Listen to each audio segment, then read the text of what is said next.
तो हम देखते हैं कि एक तरफ किंग वकासा और वो सारे प्राइमल सयन ओमनी किंग पैलेस पे ज़ेनोसामा के सामने खड़े होते हैं, मगर वहीं पर हम सभी यामोशी को देखते हैं, जिसे कि लेजेंडरी साइंस का सेनापति मिल चुका होता है। और तभी यामोशी और अकीरा लेजेंडरी साइयन किंग के सामने पहुंच जाते हैं। और तभी वो सेनापति कहता है, माय लॉर्ड साइयन किंग, जरा देखिए, आपसे मिलने के लिए साइयन गॉड यामोशी आया है। ये आपसे कुछ कहना चाहते हैं। जिसके ऊपर तभी वो लेजेंडरी साइयन किंग कुछ भी नहीं कहते और वो बस यामोशी की ओर देखते हैं। और तभी यामोशी कहता है, लेजेंडरी साइयन किंग, मुझे नहीं, हमें आपकी मदद की जरूरत है।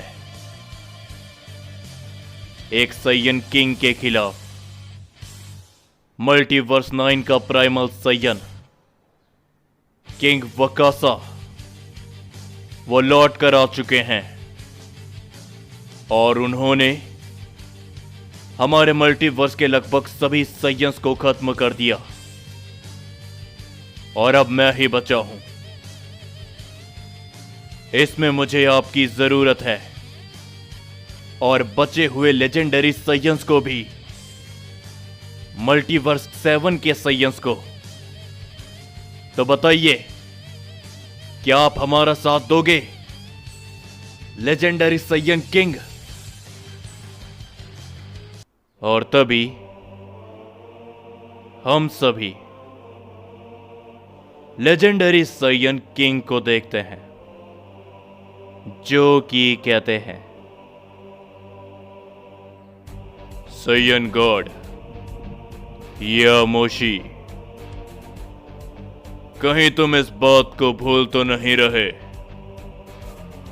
बरसों पहले मुझे और मेरे सेनापति को मल्टीवर्स 7 से बाहर कर दिया गया था। हमें साइयन प्रजाति से भी अलग कर दिया था और आज क्या मैं उस मल्टीवर्स 7 की साइयन प्रजाति के लिए दोबारा से लड़ूंगा? तुम्हें ऐसा लगता है? साइयन गॉड, तुम मेरे खिलाफ अपना समय बर्बाद कर रहे हो। चले जाओ यहां से, तुम्हें मुझसे कुछ भी हासिल नहीं होने वाला। जो सुनकर अकीरा काफी हैरान होता है और तभी वो सेनापति भी कहता है, देखा, कहा था ना मैंने तुमसे, साइयन गॉड यामोशी। जो सुनकर अकीरा काफी हैरान होता है, मगर तभी यामोशी कहता है, क्या आखिर आप भला ये क्या कह रहे हो? माना कि बरसों पहले बहुत कुछ हुआ था, लेकिन इस समय पर हमारे मल्टीवर्स में 2 लेजेंडरी साइयन भी मौजूद है, जो कि कई सालों में एक बार पैदा होते हैं। क्या उनके लिए भी आप इस लड़ाई में शामिल नहीं होगे? मुझे लेजेंडरी साइयन किंग से काफी ज्यादा उम्मीद है। जवाब दीजिए मुझे। पर तभी वो लेजेंडरी साइयन किंग कहते हैं, यामोशी, इस बात को तुमसे बेहतर कोई नहीं समझ सकता। हम सयंस हैं। हमारी जिंदगी और हमारी तकदीर में हमेशा लड़ना लिखा है। तुम भी इस बात को जानते हो। पहले वो ओमनी गॉड और फिर हमारी खुद के ही जैसी सयन प्रजाति। हम सयंस कभी भी इन सभी से पीछे नहीं हट पाएंगे। आज किंग वकासा लौटा है तो कल को कोई और। आखिर कब तक तुम लोग उस मल्टीवर्स को सुरक्षित रख लोगे? तुम लोगों का जन्म हजारों साल पहले हुआ था, मगर आज भी तुम लोग जिंदा हो और उस मल्टीवर्स की रक्षा कर रहे हो। ये सब आने वाली पीढ़ी पर छोड़ दो और मेरी बात मानो। इस डायमेंशन में रहो हमेशा हमेशा के लिए। सयन गॉड। ये सुनकर यामोशी काफी ज्यादा चौंक जाता है। वो लेजेंडरी सयन किंग की बातों को सोचने लगता है, मगर तभी अकीरा कहता है, ये बात अब सिर्फ सयंस की नहीं रह गई है। ये बात अब पूरे के पूरे ओमनीवर्स की है। लेकिन लेजेंडरी सयन किंग कुछ भी नहीं कहते और यामोशी भी उन्हें समझाने की कोशिश कर रहा होता है। मगर उसी के बाद हम सभी गोकू को देखते हैं, जो कि इस समय पर इज़ानागी के साथ में होता है। इज़ानागी गोकू को लेकर अपने मल्टीवर्स में आ चुका होता है और तभी हम देखते हैं कि वहां पर आकागीनू भी आता है और वो गोकू की ऐसी हालत देखते हुए कहता है, बड़े भाई, इस सयन की हालत तो काफी बुरी है। क्या ये उसी लड़ाई के कारण हुई है जो हमने देखी थी?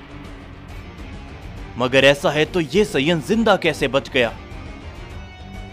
जिसके ऊपर इज़ानागी कहता है,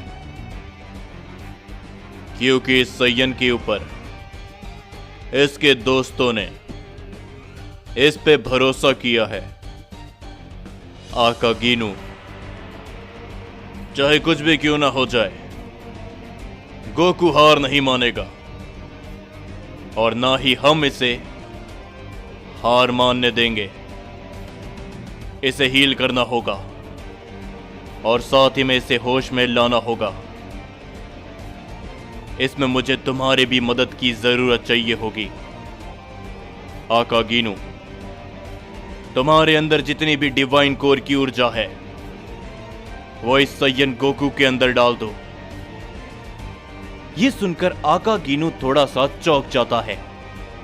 वो कुछ भी कह पाता उससे पहले ही हम देखते हैं कि इज़ानागी अपनी डिवाइन कोर की ताकत की मदद से गोकू को हील करने लगता है और आकागीनू भी अपनी डिवाइन कोर की ऊर्जा गोकू के ऊपर लगाने लगता है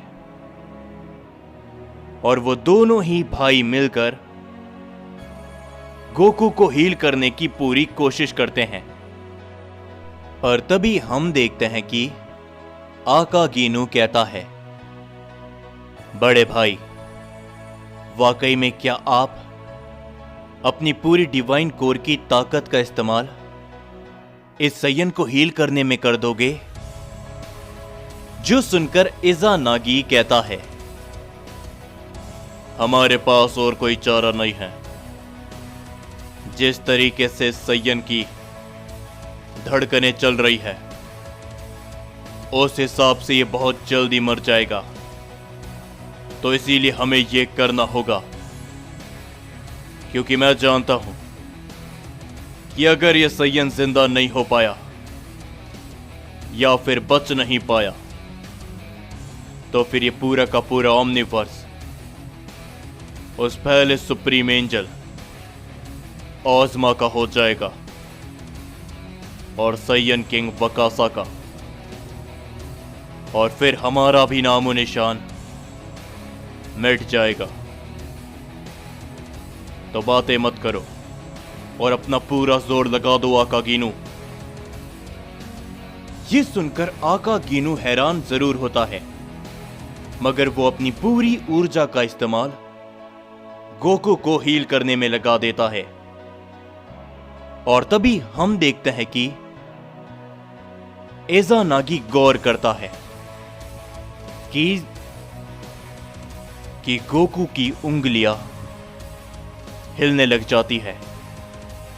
ये देखकर एज़ानागी काफी खुश होता है और तभी धीरे धीरे करके गोकू अपनी आंखों को खोलता है, मगर गोकू को कुछ भी सुनाई नहीं दे रहा होता। गोकू का शरीर ठंडा पड़ चुका होता है, लेकिन तभी गोकू की नजर एज़ानागी पर पड़ती है,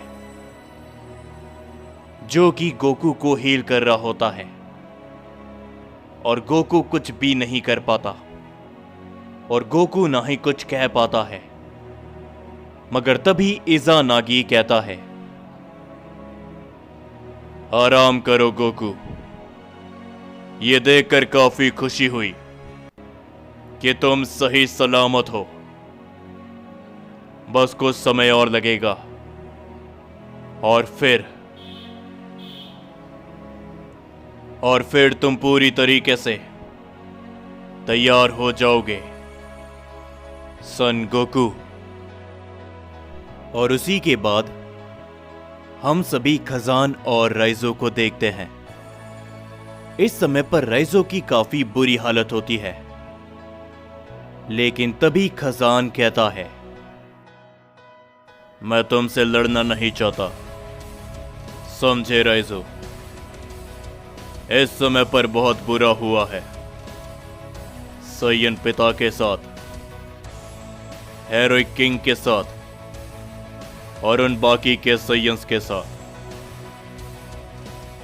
मैंने ये समझने में काफी देरी कर दी, लेकिन अब मैं समझ चुका हूं। तो इसीलिए मैं तुम्हारी तरफ हाथ बढ़ा रहा हूं। हम दोनों एक साथ मिलकर उन प्राइमल साइयंस को रोकेंगे। तो क्या कहते हो राइजो? मगर तभी राइजो खजान के हाथ को पकड़ते हुए उसे काफी दूर फेंक देता है और वो खजान की तरफ देखता है, मगर तभी खजान कहता है, ठीक है, लगता है कि तुम्हारा घमंड अभी तक खत्म नहीं हुआ। तो तैयार हो जाओ राइजो, क्योंकि मैं तुमसे और तुम्हारी इन हरकतों से थक चुका हूं और आज तुम्हारा अंत मेरे हाथों होगा।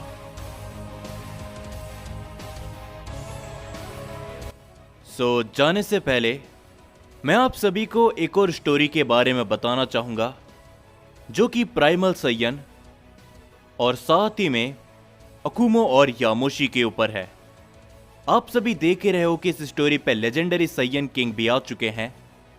तो अगर आप कंफ्यूज हो रहे हो तो मैंने इससे रिलेटेड एक और स्टोरी अपने सेकंड चैनल पर शुरू करी है, सो उस स्टोरी को भी जाकर जरूर से देखना, जो कि साइयन किंग, ज़ाराकी, वकासा इन सभी को लेकर है।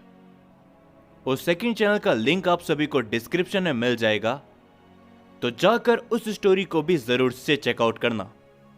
जब तक के लिए मैं आप सभी से मिलता हूं अगली वीडियो के अंदर।